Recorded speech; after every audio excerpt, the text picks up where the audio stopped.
Hello everyone, welcome to my YouTube channel. Please watch my video till end, and my today's topic is meaning of the doctrine of legitimate expectations. And if you really need the PDF, I will add my mobile number in the description box and you can text me in the comment box. Okay.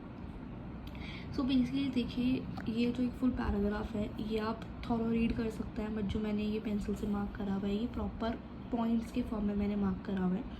तो मैं एक बार आपको point wise समझा देती हूँ। बीच बीच का part ऐसा नहीं है इम्पॉर्टेंट नहीं है, इम्पॉर्टेंट है, बट मैंने एक प्रॉपर अंडरस्टैंडिंग के लिए इसे पॉइंट्स में डिवाइड कर दिया है, जो कि बहुत ज़्यादा इंपॉर्टेंट है। आप चाहे पूरा पैराग्राफ भी रीड कर सकते हैं आप वीडियो को पॉज करके, ठीक है। तो बेसिकली देखिए, लेजिटिमेट एक्सपेक्टेशन का सीधा साधा मतलब ये होता है जब एक पर्टिकुलर पर्सन लेजिटिमेटली एक्सपेक्ट करता है कि वो एक सर्टेन वे में ट्रीट करा जाएगा, किसके थ्रू, एक एडमिनिस्ट्रेटिव अथॉरिटी के द्वारा, राइट। अब क्या इसमें होता है बेसिकली कि लेजिटिमेट एक्सपेक्टेशन ऐसे नहीं कि कोई भी बंदा एकदम से एक्सपेक्ट करने लग जाता है, उसके साथ उसको कोई प्रॉमिस किया जाता है अथॉरिटी के द्वारा कि हाँ हम आपको ये प्रॉमिस कर रहे हैं कि हम आपको इस पर्टिकुलर वे में ट्रीट करेंगे, इसलिए ये होता है। और जब पब्लिक अथॉरिटी फेल होती है, उसकी एक्सपेक्टेशन पूरी नहीं कर पाती, तो वो breach of rule of law होता है, यहाँ पे आप देख सकते हैं। और क्या होता है कि वो जो प्रिडिक्टेबिलिटी होती है वो पूरी अल्ट्रा वायरस हो जाती है। अब इसमें हमारा एक बहुत अच्छा केस लॉ है, Madras city wine merchant association versus state of Tamil Nadu, जो अभी हमने प्रीवियस पैराग्राफ ये वाला पढ़ा है, यही इसमें थोड़ा सा अलग करके दिया हुआ है। तो अगर आप यही मीनिंग वाला पैराग्राफ इस केस में समझा देते हैं तो आपको उसमें मार्क्स मिल जाएंगे, इतना कोई प्रॉब्लम नहीं है। तो ये सेम ही है, ये आप गो थ्रू खुद कर सकते हैं, ठीक है। अब मैंने आपको क्या बोला है कि लेजिटिमेट एक्सपेक्टेशन दो चीज़ों से आती है, या तो हमें एक्सप्रेस प्रॉमिस करा गया है, जो कि हमारा re Liverpool taxi owners association के केस में डिस्कस हुआ था कि legitimate expectation may indeed from an express promise made by a public authority, right. अब हमारा आ जाता है इस्टेब्लिश प्रैक्टिस। अब इस्टेब्लिश प्रैक्टिस में बेसिकली क्या होता है कि council of civil service union and others versus ministry for the civil service.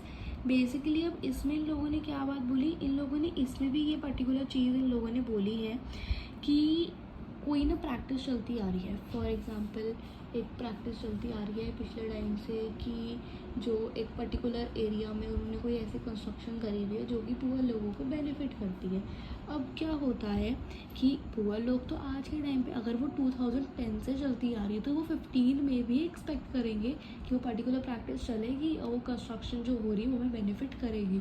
एकदम से वो कंस्ट्रक्शन बंद हो जाती है तो उनकी क्या होगी, डॉक्ट्राइन ऑफ लेजिटिमेट एक्सपेक्टेशन उनकी वहीं पे ही ब्रीच होगी, जो कि रूल ऑफ लॉ के अगेंस्ट हो जाती है, राइट। तो एस्टैब्लिश प्रैक्टिस भी अगर बंद हो जाए तो उनका breach of rule of law हो जाता है और साथ ही उनकी जो एक्सपेक्टेशंस है वो ख़त्म हो जाती है। तो मतलब कि एस्टैब्लिश प्रैक्टिस से भी उनकी जो एक्सपेक्टेशन है वो चलती आ सकती है। देखिए, अब इसमें हमारे काइंड्स आते हैं। प्रोसीजरल लेजिटिमेट एक्सपेक्टेशन मतलब कि एक ऐसा प्रोसीजर है जो कि उन लोगों को फॉलो करना था पब्लिक अथॉरिटी को, बट वो नहीं कर रहे या फिर कर रहे हैं, मतलब उन्होंने एक प्रोसीजर को लेके एक्सपेक्टेशन दी है। सब्सटैंसिव, सब्सटैंसिव का मतलब क्या है, एक ऐसा सब्सटेंस है जिसके ऊपर जो है एक्सपेक्टेशन दी गई है और वो सब्सटैंसिव बेनिफिट देने वाला है एक पर्टिकुलर पार्टी को, ठीक है। अब देखिए, इसमें वैसे केस लॉ एक ये वाला है, अगर आप देखेंगे MRV limited Kottayam versus commissioner sales act 2006, ये एक बार आप देख सकते हैं। And state of Kerala versus KG Madhavan Pillai, video को पॉज करके आप अच्छे स्क्रीनशॉट ले सकते हैं, बट मैंने इसके दो केस लॉज अपनी लैंग्वेज में लिखे हैं, मैं आपको वो अच्छे से ब्रीफ कर देती हूँ। So you can add 2 to 3 case laws in this. और ये एक्सटर्नल एग्जाम में 5 मार्क्स का तो मतलब आने के बहुत चांसेस है, और कभी कभार 12.5 में 6.5 ईच का भी आ सकता है, राइट। तो इसमें मैंने 2 केस लॉज डाले हैं, वो मैं आपको एक बार दिखा देती हूँ, जो कि हमारा ये, ठीक है। तो जो फर्स्ट केस लॉ है हमारा वो SCH Smith versus secretary of state है। तो बेसिकली इसमें क्या हुआ था, बहुत सारे स्टूडेंट्स जो हैं इंग्लैंड आए थे 1968 में, साइंटोलॉजी की क्लासेस लेने के लिए, बट बेसिकली इंग्लैंड की गवर्नमेंट ने ये बोल दिया कि ये हमारे ना कंट्री के लिए, आई मीन एनवायरनमेंट के लिए सही नहीं है, तो जो भी लोग आए हैं वो अपना चले जाएँ अपने घर वापस। तो उन लोगों ने बोला कि violation of principle of natural justice है। किन्होंने बोला? स्टूडेंट्स ने बोला, क्योंकि अब ऐसे हम पढ़ने आए हैं, अगर आपकी वेलफेयर को कोई चीज़ ठीक नहीं है तो ये चीज़ तो गलत है।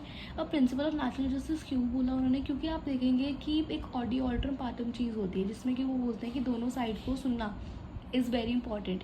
यहाँ पे वो चीज़ ब्रीच हो गई, पर बेसिकली उन्होंने ये बोला कि ये एडमिनिस्ट्रेटिव अथॉरिटी के अगेंस्ट केस जाता है। क्यों? क्योंकि वो अपनी पर्टिकुलर कंट्री के लिए कोई भी चीज़ बोल सकते हैं और उनके लिए उन्हें दूसरी साइड की सुनने की ज़रूरत नहीं है। फिर मैंने एक state of Kerala versus KG Mahavan Pillai, जो कि मैंने आपको प्रीवियसली दिखाया है, जो कि एक प्रिंटेड फॉर्म में है। ये नोट्स भी मेरे अपने ही हैं, पर ये मैंने एक अपनी लैंग्वेज में बेटर अंडरस्टैंडिंग के लिए भी लिखा है। तो इस केस में बेसिकली क्या हुआ था, जो रिस्पॉन्डेंट था उसने थोड़े से बहुत न्यू स्कूल्स खोले थे एंड उसने जो एग्जिस्टिंग स्कूल्स थे उनको अपग्रेड करने की कोशिश करी थी। बट 15 डेज़ बाद एक प्रीवियस एक्शन आया जो एबियंस हो गया and there is violation of principle of natural justice. वही उन्होंने बोला कि तुम लोगों ने मेरी बात नहीं सुनी, तुम लोगों ने एकदम से वो लॉ को ख़त्म कर दिया। तो यहाँ पे principal of natural justice prevail हुआ था अगेंस्ट द एडमिनिस्ट्रेटिव अथॉरिटी, क्योंकि उन लोगों ने एक ऑडियो ऑर्डन पार्टन था जिसका प्रिंसिपल वायलेट करा था, राइट। तो ये है डॉक्ट्राइन ऑफ लेजिटिमेट एक्सपेक्टेशंस। आप पॉज करके वीडियो को अच्छे से देख सकते हैं, नोट्स बना सकते हैं एंड इन केस आपको इसके नोट्स चाहिए तो आप डिस्क्रिप्शन बॉक्स में देख सकते हैं, मैं अपना व्हाट्सएप नंबर डाल दूँगी and you can comment in the comment box. तो thank you so much and subscribe to my YouTube channel.